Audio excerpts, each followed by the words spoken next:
বাড়িতে মাছ মাংস না থাকলে হাঁসের ডিমের এই রেসিপিটা একবার বানিয়ে দেখতে পারেন। 5টা হাঁসের ডিম আমি সেদ্ধ করতে দিয়ে দিয়েছি।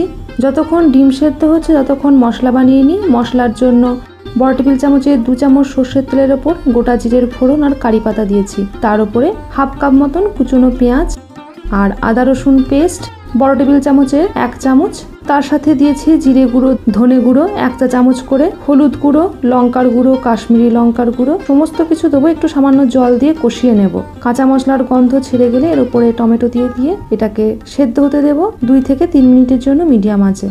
এবারে যে ডিমগুলো সেদ্ধ করে রেখেছিলাম খোসা ছাড়িয়ে সামান্য নুন হলুদ মাখিয়ে সেগুলো তেলে হালকা করে ভেজে নিয়ে আগে যে মশলাটা ভালো করে সেদ্ধ হয়ে গেছে তার মধ্যে টমেটো সস দিয়ে তার উপরে ডিমগুলো দিয়ে দেব।